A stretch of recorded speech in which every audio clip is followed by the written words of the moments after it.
Selamat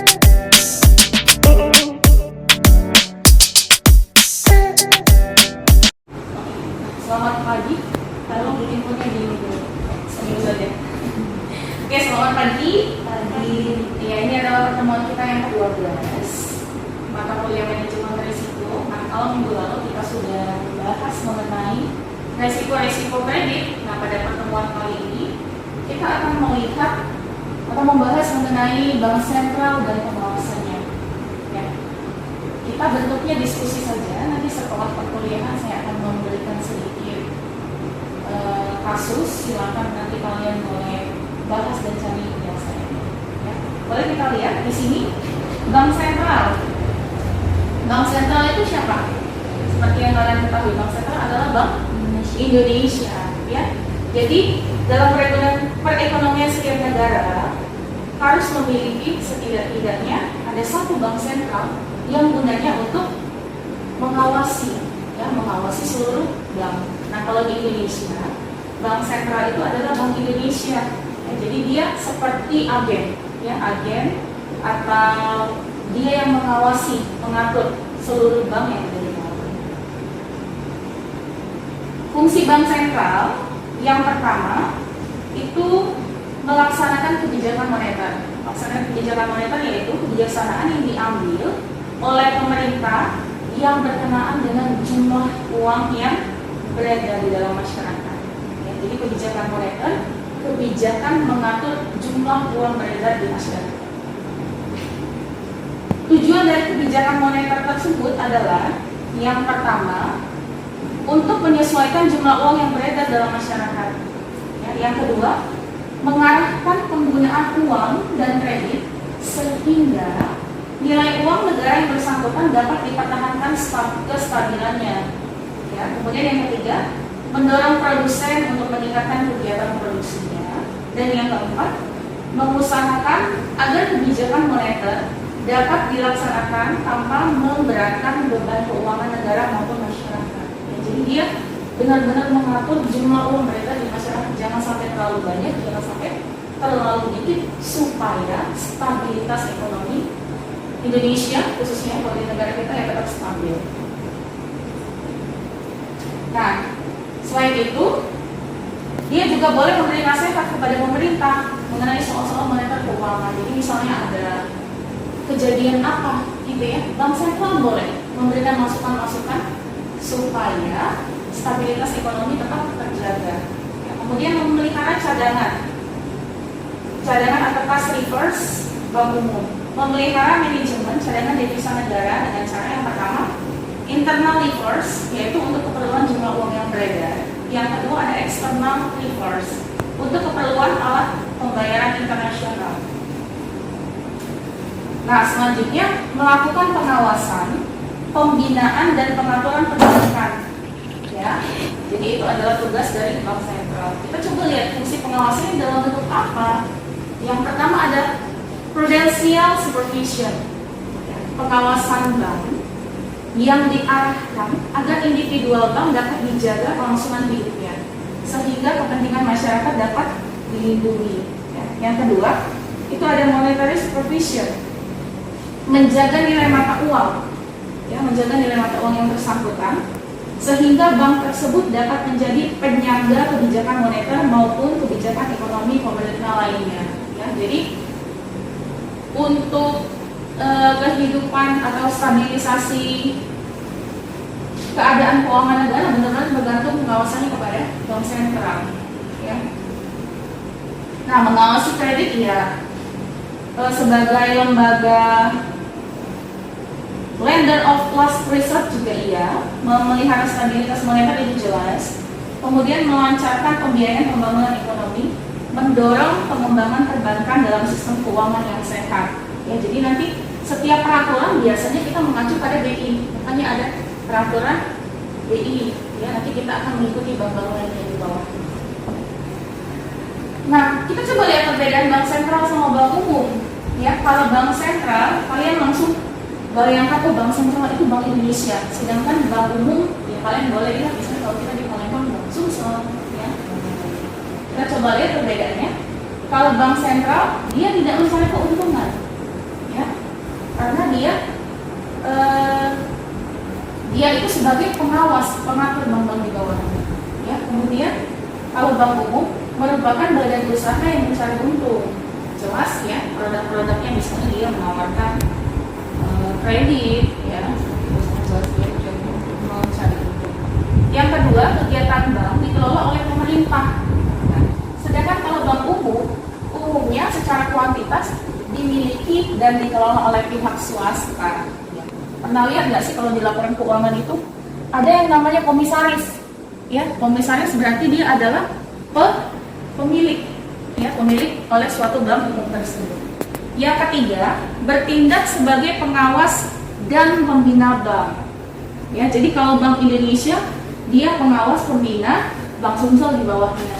Jadi kalau ada apa-apa sama Bank Sumsel atau Bank BRI, ya, dia nanti meminta nasihatnya kepada Bank Sentral Bank Indonesia, ya, diawasi dan dibina oleh Bank Sentral, jelas kebalikannya. Kemudian dapat secara langsung mempengaruhi kegiatan usaha bank. Sedangkan kalau bank umum kegiatan operasinya dipengaruhi oleh Bank Sentral. Ya, jadi apa-apa kebijakan Bank Sumsel nanti dia mengacunya kepada Bank Indonesia. Ya, misalnya untuk peraturan penetapan bunga. Kalau misalnya dari Bank Indonesia menetapkan bunganya adalah 0,5%, ya. Nanti si bank Sumsel ini juga mengacu, menurut Bank Indonesia 0,5%. Berarti saya tidak boleh menetapkan lebih tinggi dari peraturan tersebut, ya. Kemudian mengeluarkan uang kertas dan uang logam. Nah, ini pasti semua sudah pada tahu, ya. Tidak semua bank boleh menerbitkan uang, ya. Itu adalah wewenang dari Bank Sentral. Tidak memiliki saingan, jelas, karena dia berdiri sendiri. Bertindak sebagai lender of the reserve bagi perbankan. Nah, sedangkan bank umum harus memiliki rekening pada Bank Sentral. Yang terakhir, tidak melayani jasa perbankan bagi individu dan perusahaan non lembaga keuangan. Nah, sedangkan kalau bank umum dia melayani bank pribadi, ya, karena dia adalah istilahnya bapak dari bank-bank. Dia tidak melayani yang maksudnya untuk yang retail, ya, dia melayani Bank Sumsel, dia melayani Bank BRI, tetapi dia tidak melayani kamu sebagai nasabah. Misalnya ada ini, ya. Tetapi kalau misalnya bank umum kayak Bank Sumsel, dia melayani banget. Kalian mau KPR, kalian mau pinjam uang, mau deposito segala macam, ya, dia melayani. Oke, sekian penjelasan mengenai Bank Sentral. Boleh ditulis dulu. Nah, selanjutnya kita akan melihat mengenai pengawasan bank. Jadi untuk lembaga yang mengawasi bank itu adalah OJK. Pasti pernah dengar, ya, OJK. Nah, kalau di Palembang kantor OJK ada di Dentau. Iya, betul, ya, di dekat semua bangsa. Itu adalah kantor OJK. Nah, kita coba lihat di sini OJK. Latar belakang pendirian OJK. Nah, kalau dulu lembaga pengawas jasa keuangan yang namanya LPJK. Sebelum tahun 1998, pengawasan Bank Indonesia itu dipandang gagal. Ya. Kemudian ada juga keinginan untuk integrasi pengawasan sektor keuangan dalam satu atap untuk meningkatkan financial conglomeration di Indonesia. Ya, kalau zaman dulu itu pengawasan itu belum satu atap. Paham nggak? Satu atap itu artinya semua lembaga-lembaga keuangan kan tidak punya bank. Atau semua lembaga-lembaga keuangan tentunya itu ada di dalam satu wadah yang mengawasi, ya, tidak banyak. Kemudian ada juga keinginan untuk memurnikan fungsi kebank sentralan BI. Ya, jadi murni sebagai penjaga stabilitas moneter. Kalau dulu fungsi pengawasan bank dan moneter yang bersatu di bawah bank sentral itu dianggap conflicting, ya, jadi terlalu banyak konflik. Kemudian yang melatar belakanginya lagi, amanat Undang-Undang BI dipandang pemerintah sulit untuk diamandemen. Ya, diamandemen itu diubah, khususnya terkait pasal pengalihan fungsi pengawasan bank dari BI ke OJK. Nah, kita coba lihat untuk pengawasan terpisah versus di bawah bank sentral, ya. Ini datanya dari tahun 2012, 2011 dan 2011. Ya, kita boleh lihat nih, kalau yang biru ini adalah bank sentral, OJK-nya kecil sekali. Ya, jadi kebanyakan bank sentral ya. OJK peran OJK sangat kecil, ya. Kalau yang ini, lihat, ini sama, ya, masih bank sentral yang lebih dominan, OJK-nya malah tambah kecil, ya. Nah, pengawasan bank lebih banyak di bawah kewenangan bank sentral. Ya. Kemudian ada argumen yang menyatakan bahwa bank sebagai transmisi kebijakan moneter dan peran bank sentral sebagai lender of last resort dan penyedia liquidity backstop. Peran bank dalam sistem pembayaran dan settlement, kemudian peran bank sentral sebagai penjaga stabilitas sistem keuangan atau macro prudential regulator. Nah, perbankan pra dan versus pasca krisis. Ya, ini di tahun 98 dan tahun 2011. Bisa kita lihat performa CAR-nya tahun 98 itu rendah ya, 4,6, non-performing loans-nya, ROA-nya juga tuh masih sangat. Kalau tahun 98 dia rendah ya. Nah, semakin ke ini dia semakin baik. 2011 perbankan sudah jauh lebih baik dari sisi keuangan dan tata kelola, kemudian sistem keuangan lebih stabil, ya, insiden krisis perbankan praktis tidak ada, mengarah kepada penguatan rezim customer protection. Ya, jadi nasabah itu lebih diuntungkan, ya, lebih terjaga, lebih terprotek gitu ya, dengan adanya peranan bank sentral yang banyak tahun 2010 ke atas ya. Peningkatan kepatuhan terhadap standar internasional ya. Ini yang adopsi Basel II dan Basel III. Kemudian keanggotaan langsung Indonesia di Islamic Sector FSD BCBS. Nah, kita coba lihat apa sih sebenarnya tugas pengaturan dan pengawasan OJK. OJK melaksanakan pengawasan terhadap kegiatan jasa keuangan di sektor perbankan, pasar modal, dan sektor perasuransian, dana pensiun, lembaga pembiayaan, dan lembaga jasa keuangan lainnya. Contohnya apa? Kalau misalnya sekarang yang lagi booming itu pinjaman online, pernah dengar nggak? Nah, untuk pinjaman online sendiri, ada yang diawasi oleh OJK, ada yang tidak. Yang aman adalah yang diawasi oleh OJK. Ya. Jadi OJK juga berhak melakukan pengawasan. Kemudian pasar modal, ya, pasar modal juga di bawah pengawasan OJK.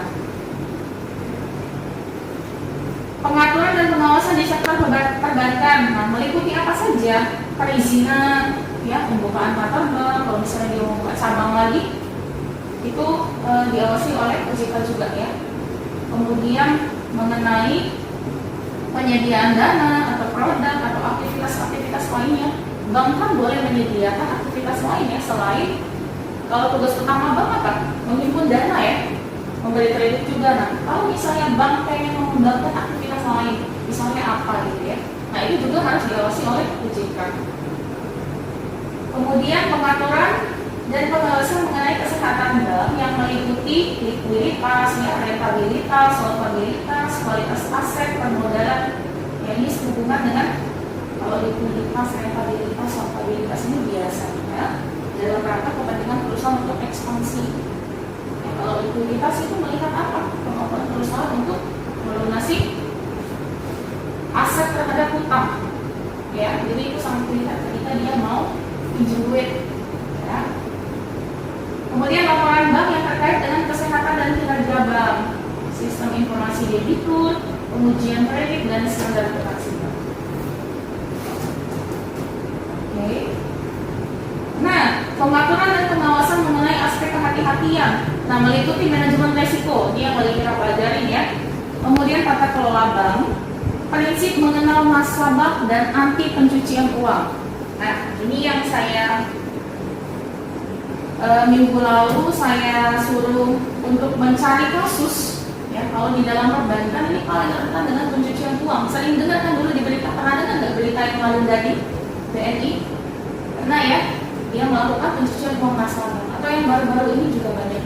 Nanti kita akan bahas kasusnya ya, beberapa. Kemudian pencegahan pembiayaan terorisme dan kejahatan perbankan. Banyak ya macam-macam kejahatan perbankan. Misalnya aplikasi dia diretas sehingga uang nasabah itu bisa hilang tapi tidak tahu kemana, ya. Nah, wewenang yang terkait dengan tugas pengaturan ini nanti bisa kalian baca sendiri, ya. Banyak lah diantaranya peraturan perundang-undangan di sektor jasa keuangan, ya, kebijakan mengenai pelaksanaan tugas OJK, nanti silakan baca sendiri lagi. Kalau terkait dengan pengawasan, kita coba lihat beberapa saja. Menetapkan kebijakan operasional pengawasan terhadap kegiatan jasa keuangan. Kemudian mengawasi pelaksanaan tugas yang dilaksanakan oleh kepala eksekutif, melaksanakan pengawasan, penyidikan, perlindungan konsumen. Nah, ini yang menarik, perlindungan konsumen. Ketika pinjol yang tidak terdaftar di OJK, misalnya ada kasus nih, sekarang kan marak, misalnya dia merasa tidak pernah meminjam, tetapi tiba-tiba dia didatangin, ya, katanya dia punya pinjaman segini, gitu ya. Nah, kalau misalnya pinjol itu tidak terdaftar di OJK, si konsumen ini mau tidak mau pasti harus berurusan dengan hukum juga, toh. Tetapi ketika dia pinjol ini maksud saya terdaftar di OJK, berarti dia juga selaku yang punya perusahaan pinjaman online, dia berhak menuntut, toh. Nah, tapi nanti kasus yang saya bilang tadi bukan atas nama dia, adalah dia. Intinya fokusnya kepada perlindungan konsumen. Jadi kalau kalian mau minjem uang, ya, bagusnya itu kepada lembaga keuangan yang terdaftar di OJK, gitu ya. Misalnya dalam jumlah besar, kalau cuma 5.000, 100.000, dan 1.000 yang nggak bisa. Kemudian menetapkan sanksi administratif kepada bank yang melakukan pelanggaran terhadap peraturan perundang-undangan di sektor jasa keuangan. Misal, ya, misal standar bunga yang ditetapkan oleh Bank Indonesia adalah 0,5%. Tiba-tiba ada satu bank yang berani ngasih bunga, bukan bunga pinjaman ya, bunga tabungan. Nah, dia ngasih bunga 2%. Wow, misalnya ini kan sangat tinggi sekali, kok 0,5 berbanding dengan 2. Nah, bank berhak memberikan sanksi administratif, ya. Jangan-jangan itu investasi bodoh kembali, ya. Oke, ini selanjutnya bisa dibaca sendiri. Nah, kita lihat tentang bagaimana sih tantangan ke depan dari OJK itu sendiri, ya. Yang pertama, pemeliharaan stabilitas sistem keuangan, ya. Untuk koordinasi OJK, BI, Kementerian Keuangan perlu intensif dan cair untuk menghindari resiko sistemik. Kemudian protokol manajemen krisis juga belum teruji. Ya, kemudian masa transisi, stabilitas sistem perbankan perlu dijamin. Kemudian learning curve, OJK masih pada tahap awal. Itu di tahun itu ya, tapi kalau sekarang saya rasa kayaknya sudah lumayan bagus ya OJK peranannya. Kemudian untuk independensi anggaran, nah jangan sampai menimbulkan beban berlebih pada nasabah. Kemudian ada juga konflik interest customer bank OJK. Nah, konflik interest ini artinya ada pihak-pihak yang punya kepentingan tertentu. Ya, customer punya kepentingan, bank punya kepentingan, OJK punya kepentingan. Kalau bisa diatur supaya semuanya menguntungkan, sama-sama untung, ya. Win-win solution. Oke.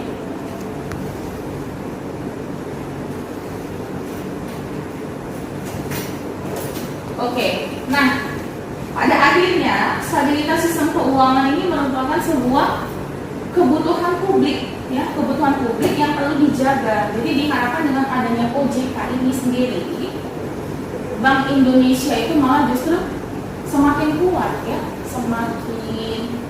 semakin dipercaya, ya, untuk mengatur dan mengawasi bank-bank di bawah. Oke, nah saya rasa cukup sekian materi untuk hari ini.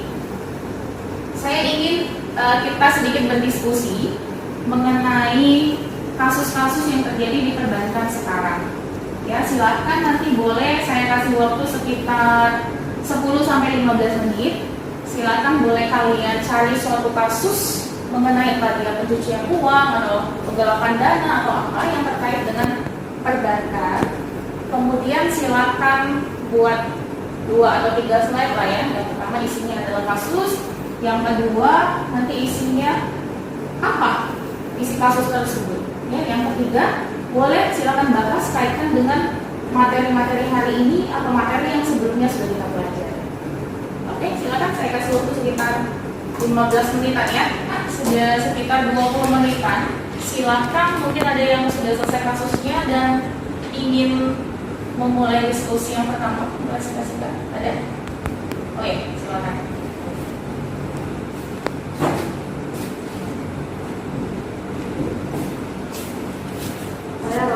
Saya di sini mempresentasikan tentang masalah kredit macet di Bank Perkreditan Rakyat Lima Mulia Anugerah Cabang Padang. Di sini dapat dilihat kolektibilitas kredit pada PT Bank Perkreditan Rakyat Lima Mulia Anugerah Cabang Padang 4 tahun terakhir yang dapat dilihat pada tabel di bawah ini. Tahun 2015 sampai tahun 2018 terdapat aktiva lancar, kurang lancar, diragukan, dan macet. Untuk menghitung jumlah NPL di dalam kredit macet ini, aktiva lancar, kurang lancar, diragukan, macet ditambah sehingga menghasilkan presentasi NPL. Oke, yang lain menurut ya, silakan boleh dibuka inputnya Bapak. Karena ini LCD-nya lagi agak trouble. Silakan dilanjutkan. Kisaran NPL yang aman adalah antara 1% sampai 5% secara umum.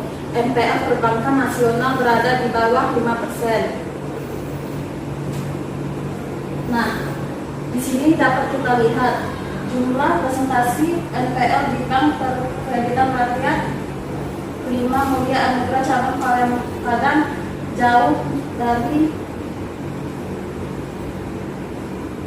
aman. Tahun 2015 12,44%, tahun 2016 21,95%, dan 2017 16,46%, sedangkan di tahun 2018 7,77%. Kronologi terjadinya kredit bermasalah pada PT Bank Perkreditan Rakyat Lima Mulia Anugerah Cabang Padang. Proses pemberian kredit pada PPR Lima Mulia Anugerah Cabang Padang dimulai dari penerimaan permohonan kredit yang diajukan calon debitur.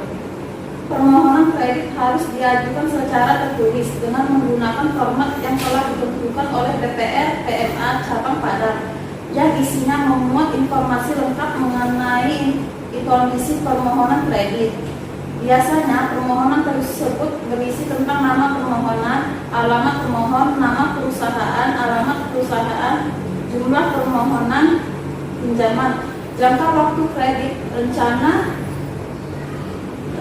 penggunaan pinjaman, ampunan yang diserahkan sebagai jaminan kredit, izin-izin usaha yang dimiliki debitur termasuk riwayat kreditnya pada bank lain, atau kalau ada, atas permohonan pinjaman kredit yang diajukan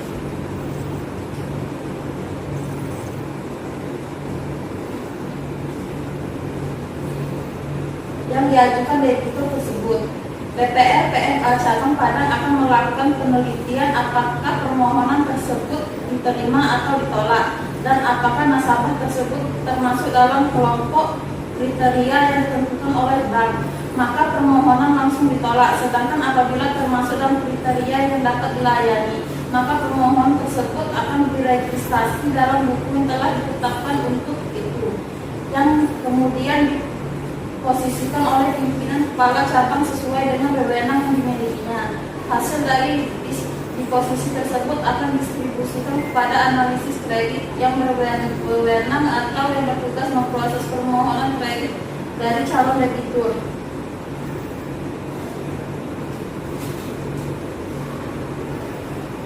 Penyelesaian masalah. PT PPR PMA Cabang Padang menempuh langkah penyelesaian kredit bermasalah sebagai berikut. 1. Penjadwalan kembali bisa disebut dengan nasabah memiliki keinginan untuk membayar sehingga bank membuka penjadwalan kembali dengan cara sebagai berikut. A. Memberikan perpanjangan jangka waktu kredit nasabah, diberikan keringanan dalam masalah waktu pelunasan. B. Memperpanjang jangka waktu angsuran, hampir sama dengan jangka waktu kredit, yaitu jangka waktu angsuran kreditnya diberi perpanjangan. C. Perubahan jumlah angsuran, yaitu memberikan perubahan jumlah angsuran ini dilihat atas dasar kemampuan nasabah mengingat kreditnya yang bermasalah. Maka pihak bank memberikan kemudahan dengan memperkecil jumlah angsuran pokok. 2. Persyaratan kembali merupakan penyelamatan dengan cara perubahan syarat kredit antara lain. A. Penurunan tingkat suku bunga agar meringankan nasabah. B. Pembayaran bunga ditunda sampai waktu ketetapan, tetapi pokok pinjaman tetap dibayar seperti biasa, sedangkan bunganya bisa ditunda pembayarannya. 3. Penataan kembali, yaitu perubahan persyaratan kredit yang menyangkut penambahan fasilitas kredit dan konservasi seluruh atau sebagian tunggakan angsuran bunga menjadi pokok kredit baru yang dapat disertai dengan penjadwalan kembali atau persyaratan kembali. Keterkaitan dengan teori dari masalah tersebut.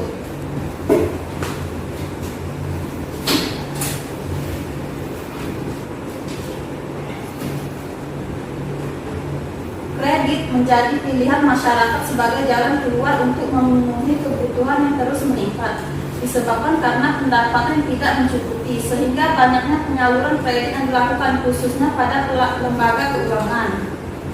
Hal demikian menyebabkan kredit bermasalah cenderung naik. Dalam menyalurkan kredit kepada debitur, bank harus berhati-hati dalam penilaian dalam memberikan kredit untuk menghindari resiko kredit bermasalah. Resiko tersebut berupa resiko tidak tertagihnya pinjaman dan terlambatnya penerimaan pinjaman dari jadwal sehingga menimbulkan kredit macet. Setiap kredit yang diberikan tentu mengandung resiko. Untuk bank harus merencanakan sedemikian rupa dan berusaha untuk menekan resiko munculnya kredit bermasalah. Pihak bank juga perlu menilai kelayakan usaha dari debitur dan juga diperlukan adanya pengelolaan dan pengawasan sehingga kesinambungan usaha perbankan tetap terjaga.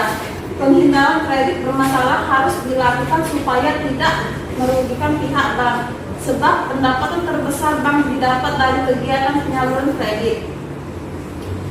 Kredit bermasalah adalah keadaan keuangan yang sering terjadi di lembaga keuangan, terutama perbankan, di mana pihak penerima kredit mengalami kesulitan pelunasan kredit akibat adanya kesengajaan ataupun ketidaksengajaan dari debitur. Kredit yang dikatakan bermasalah belum tentu dapat dikatakan kredit macet, sedangkan untuk kredit macet sudah tentu menjadi kredit bermasalah. Kredit yang dikembalikan tepat waktu, baik itu angsuran pokok dan sekalian bunga, menjadi pendapatan terbesar bagi bank. Oleh sebab itu, debitur harus mampu menganalisis kredit telah dilakukan oleh pihak bank. Pada kenyataannya, ketika kredit telah diberikan, timbul berbagai macam persoalan yang diakibatkan oleh faktor internal dan eksternal. Persoalan yang timbul tersebut berpengaruh terhadap tingkat pengembalian kredit sehingga dapat menyebabkan terjadinya kredit bermasalah. Bank Perkreditan Rakyat merupakan bank yang mempunyai aktivitas usaha terbatas dengan kegiatannya meliputi penghimpunan dana dalam bentuk tabungan, deposito berjangka, dan penyaluran kredit. Keterbatasan ini diberikan kepada BPR terkait dengan tujuan pelayanan utama BPR kepada usaha mikro, kecil, dan menengah serta masyarakat sekitar. PT Bank Perkreditan Rakyat 5 Mulia Anugrah Cabang Padang merupakan salah satu BPR yang masih aktif beroperasi di Kota Padang yang memberikan pelayanan jasa kepada masyarakat dalam berbagai bentuk. Salah satu pelayanan yang disalurkan bank tersebut adalah dalam bentuk pemberian fasilitas kredit. Peningkatan pemberian kredit oleh bank dapat mengakibatkan laba, yaitu berupa bunga atas pinjaman yang diberikan kepada nasabah, dan juga akan menaikkan jumlah piutang pada bank tersebut. Dengan naiknya jumlah kredit akan diikuti pula oleh kemungkinan tidak ada tertagihnya kredit dan terjerat dalam kredit bermasalah. Terima kasih, sekian presentasi saya. Saya akhiri dengan Assalamualaikum warahmatullahi wabarakatuh. Karena untuk kasusnya, silakan mungkin teman-teman ada yang mau, teman mahasiswa ada yang mau bertanya. Oke, silakan berdiri. Sebutkan namanya dulu ya. Saya Devi. Saya ingin bertanya, apa itu kredit macet? Apakah itu bermasalah? Dan menurut pendapat Anda, penyelesaian kredit macet di DPR tersebut sudah tepat atau belum? Iya, baiklah. Terima kasih dulu ya. Menurut saya kredit bermasalah adalah keadaan keuangan yang sering terjadi di lembaga keuangan, terutama di perbankan. Kredit bermasalah belum tentu dikatakan kredit macet. Sedangkan kredit macet sudah dapat disimpulkan yaitu kredit bermasalah. Dan penyelesaian kredit bermasalah menurut saya itu sudah tepat dan dapat dilihat di dalam slide penyelesaian masalah, dan terdapat penjadwalan kembali memberikan perpanjangan pada pelunasan perpanjangan waktu kredit nasabah yang diberikan keringanan dalam waktu pelunasan, dan yang kedua memperpanjang jangka waktu angsuran sehingga nasabah bisa membayar dengan jangka waktu yang lebih lama. Dan yang kedua, persyaratan kembali, penyelamatan dengan cara perubahan syarat kredit antara lain penurunan tingkat suku bunga agar meringankan nasabah, yaitu dari utang-utang nasabah bunganya dikurangi, dikecilkan. Yang B, pembayaran bunga ditunda sampai waktu ketetapan. Nah, waktu ketetapan itu diubah lagi untuk bayar bunga. Yang ketiga, penataan kembali, yaitu perubahan persyaratan kredit yang menyangkut penambahan fasilitas kredit dan konservasi seluruh atau sebagian tunjangan kembali atau persyaratan kembali. Oke, baik. Ya, cukup ya. Silakan duduk kembali. Jadi kalau misalnya dalam rangka mengatasi kredit macet atau kredit bermasalah, sesuai dengan teorinya nanti dinilai lagi ya, direview lagi, dilihat lagi kelayakannya. Kemudian nanti dikaji ulang, ya, apakah masih bisa diusahakan. Yang pertama, misalnya kita lakukan penjadwalan kembali.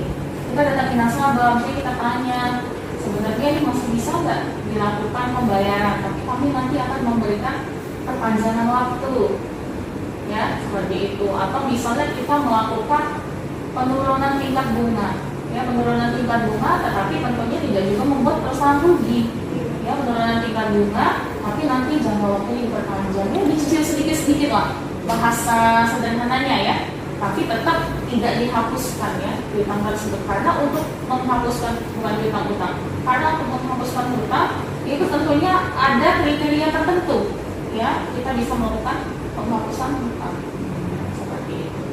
Ya, saya rasa cukup jelas ya. Oke. Selanjutnya kita ambil satu lagi contoh ya. Silakan untuk Marta mempresentasikan kasusnya. Kemudian nanti untuk yang lain silakan kalau misalnya ada pertanyaan ya mungkin 2 saja cukup ya. Silakan selanjutnya Marta. Oke, baiklah. Selamat siang. Assalamualaikum warahmatullahi wabarakatuh. Waalaikumsalam warahmatullahi wabarakatuh. Di sini saya akan menjelaskan mengenai kasus-kasus seperti kredit bermasalah. Berikut ini merupakan contoh kasus mengenai kredit macet. Kamu di sini aja boleh. 6 Februari 2021 jam 16 WIB Bank Mandiri membeberkan 3 nasabah yang secara kredit macet naik.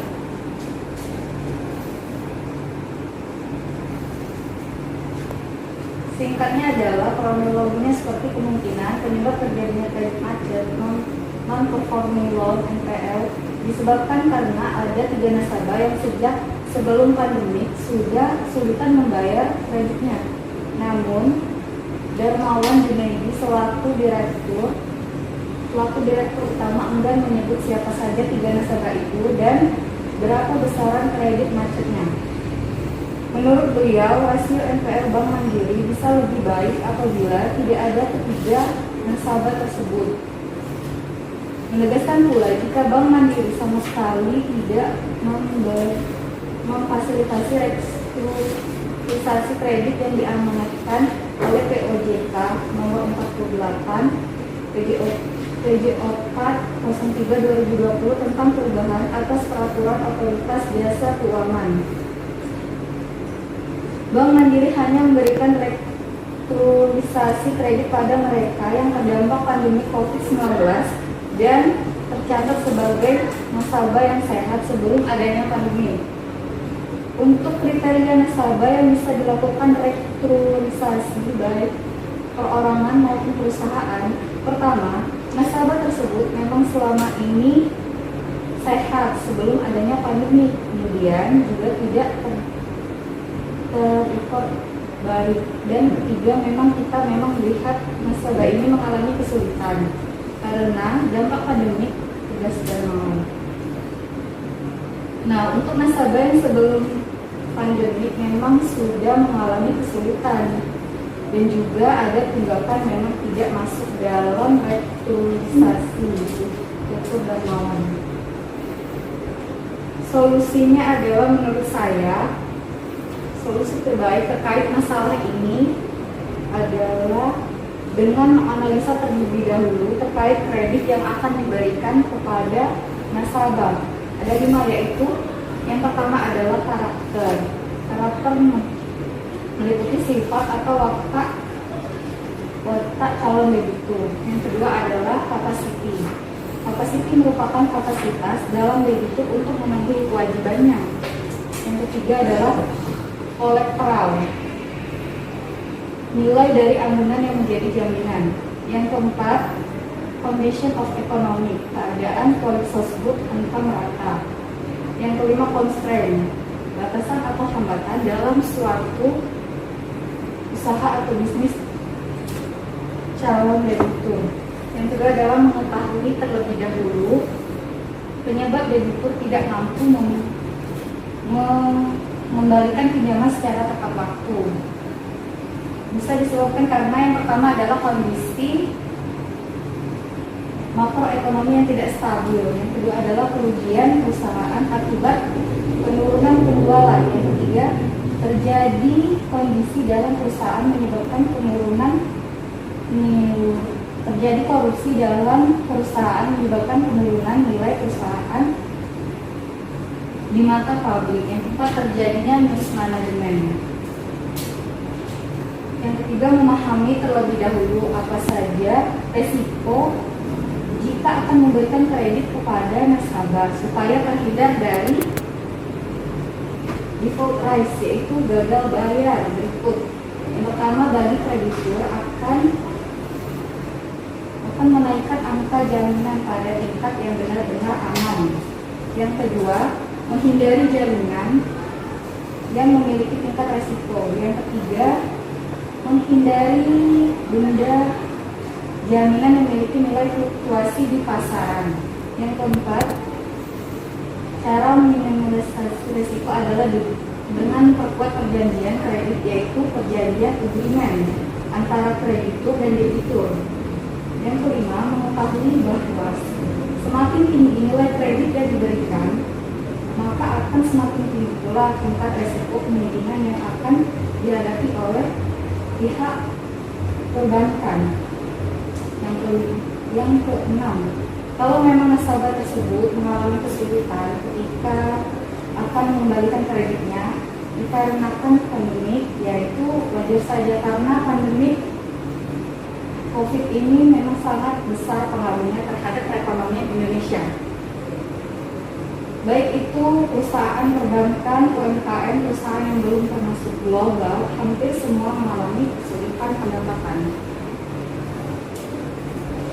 Oke, baiklah, sekian dan terima kasih. Apakah ada yang ingin bertanya?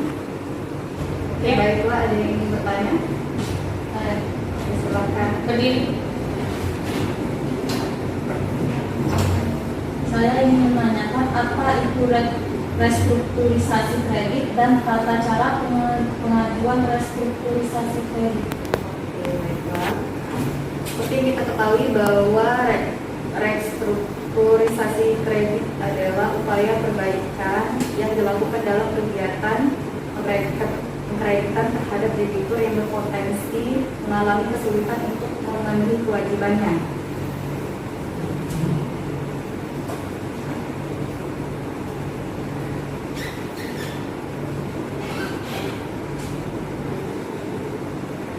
Oke, baiklah. Adapun tata cara pengajuan restrukturisasi atau keringanan berlaku mulai pada tanggal 30 Maret 2020 dan dapat dilakukan melalui mekanisme berikut. Yang pertama adalah pengajuan permohonan restrukturisasi atau keringanan dapat dilakukan dengan cara mengisi formulir yang dapat di-download dari website resmi perusahaan pembiayaan. Yang kedua adalah mengembalikan formulir tersebut yang dikirim melalui email. Tidak perlu mendatangi kantor perusahaan pembiayaan. Yang ketiga adalah persetujuan permohonan akan diinformasikan oleh perusahaan pembiayaan melalui email. Yang keempat, untuk diketahui restrukturisasi dapat disetujui apabila jaminan kendaraan atau jaminan lainnya masih dalam penguasaan debitur sesuai perjanjian pembiayaan. Oke. Itu saja. Ya, kamu silakan duduk dulu. Jadi restrukturisasi itu sederhananya kan pandemi itu dimulai kalau nggak salah Februari lah ya. Kalau yang Indonesia mulai booming-boomingnya tuh Februari, kalau nggak salah Februari 2020 ya. Nah, jadi muncullah restrukturisasi namanya, yaitu sederhananya bukan pengurangan nominal pembayaran ya, tetapi kayak perpanjangan masa waktu pembayaran. Nah, itu dikasih waktu, ada yang 3 bulan, ada yang 6 bulan. Jadi misalnya saya punya kredit mobil di bulan Maret sudah pandemi. Nah, saya mengajukan permintaan untuk restrukturisasi. Syaratnya adalah ini. Misalnya saya minjemnya di lembaga Mandiri ya. Nah, saya mendownload formulir restrukturisasi di Bank Mandiri, saya mengisi, ya, kemudian saya kembalikan lagi di ACC.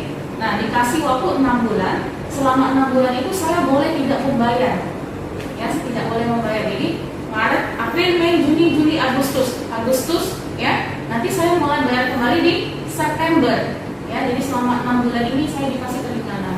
Nah, itu karena ya COVID ini, ya, namanya restrukturisasi. Nah, syaratnya juga cukup mudah, hanya mengisi formulir saja, kemudian kita mengembalikan nanti disetujui. Oke, saya rasa cukup jelas ya mengenai ini. Oke, terima kasih untuk teman-teman yang sudah berpartisipasi ya. Kasusnya cukup bagus, saya rasa juga kalian juga sudah cukup mengerti mengenai risiko kredit dan banyak juga ya sudah terjadi di sekitar kita ya. Jadi pembelajaran ini juga tidak hanya dari materi yang diajarkan di sini saja, bisa juga dari kejadian yang sehari-hari.